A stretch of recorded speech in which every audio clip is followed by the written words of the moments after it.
Hello, you! Guru Larry here to stamp on your rose-tinted spectacles with movie mistakes. This episode, we perusal into the world of Jurassic Park. The epic story of a bunch of scientists inexplicably turning both religious and stupid by blaming man for pretending to be God for creating dinosaurs that take over a theme park. Rather than blame the quite obvious sabotage from that fat bloke at a Space Jam fletching all the cages open so he could smuggle out a load of dinosaur goo for his own personal greed. As the same thing would totally not happen to any zoo or wildlife park if their cages were suddenly lit open. Hello? Visible crew. Let me introduce you to Mr. Hands. He's a nice fellow and a pretty good cameraman, but he just loves his cameo bombing in movies.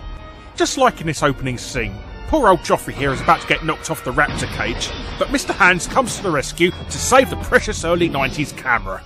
Yeah, thanks for ruining the shot, mate. Mr. Hands also has a second cameo towards the end of this movie, where he's feeling up this velociraptor's arse.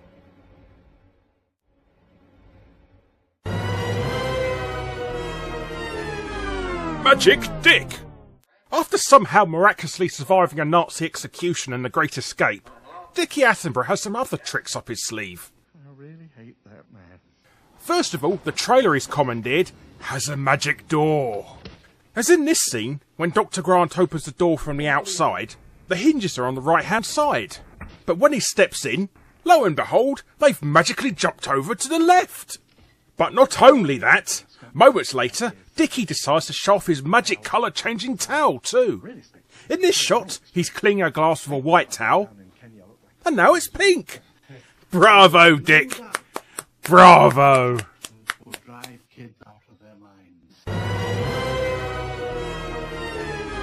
More magic! It's not just Dave's brother who's in on this magic trick lark in Jurassic Park either. Dennis Nedry here is at it too with his magic leather bag. Here it is, under his arm, and gone. Personally, I prefer the magic door trick. But what do you expect from a bloke who always plays a stereotypical fat nerd in everything he's in? Visible crew. Velociraptors, eh? Truly the most deadly of predators in Jurassic Park. Well, second only to a ravenous stagehand, according to this movie. That's why, in this infamous scene of them being fed the live cow, the raptors have actually been moved out of the enclosure and replaced by a deadly human being who's in there shaking the leaves to look more intimidating. Homo sapiens. Deadly creatures.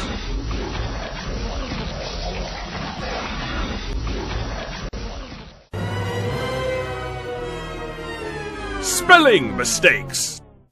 Back to Nedry, where he's up to no good nicking the dino DNA. It's good that he knows what he's after though, as the Jurassic Park employees clearly don't. They can't even spell the dinosaurs' names correctly. Let's have a look at this one. Tyrannosaurus Rex. Let's check with Bully. Ooh, close, but you're missing an extra N there. Let's have another go. Stegosaurus. No, sorry, there's supposed to be an O there, not an A. Yet somehow, the one you'd think they would get wrong, Metraiacanthosaurus, is spelled correctly. Go figure. Goo Grandeur. Back to Nedry, again, who's this time being a bit of a drama queen in front of those spitting dinosaur things. Dilophosaurus! I know what they're called. The Dilophosaurus, thank you, tar-like spit may look bad, but then Nedry goes and makes it look 10 times worse by grabbing another glob of it from somewhere and smearing it all over his chest. I saw what you did there. Good job he dies here, though. For a moment I was worried this episode was turning into a top 10 Dennis Nedry mistakes. Levitating carnivores. Alright, I'm going to get a bit cheap with this mistake as it's quite possibly one of the most famous and obvious mistakes in Jurassic Park. But for some reason, it doesn't quite click in your mind until much later.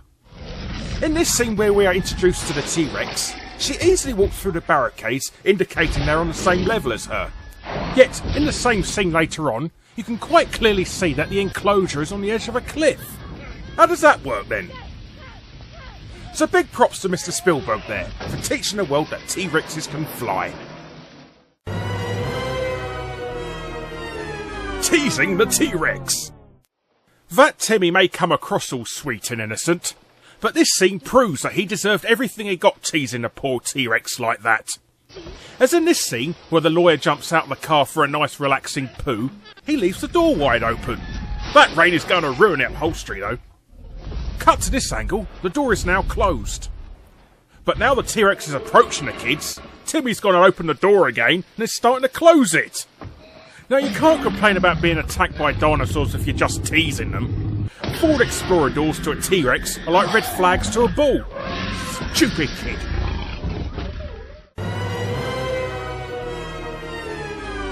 Fence fail! In all fairness, it's not right to give Nedry all the flack for the failure of the park by letting all the gates open, considering Hammond got cheap and couldn't even be asked to make sure that the fences reached all the way round. Just like in this scene, where they're driving through those unnecessarily large Jurassic Park gates, those fences extend for, a good 3 feet. And it's not just an isolated incident in the movie either. Much later, when they're climbing out of the T-Rex paddock, more comically short fences. No expenses spared my arse, John.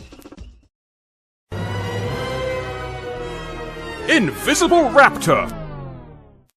And last, but not least, we all know raptors are predators, but I wasn't aware they had the same powers as the predator and can make themselves invisible.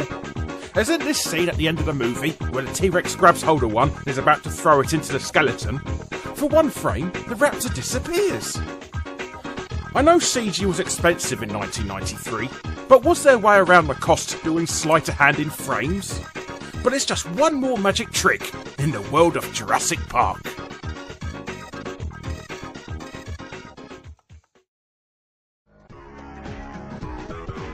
But that's it for this week's episode of Movie Mistakes. Be sure to check out the other episodes and maybe even click that subscribe button for future instalments. But I've been Guru Larry, and I'll be seeing you next time. Well, not literally of course, as this is a pre-recorded show, but you know what I mean.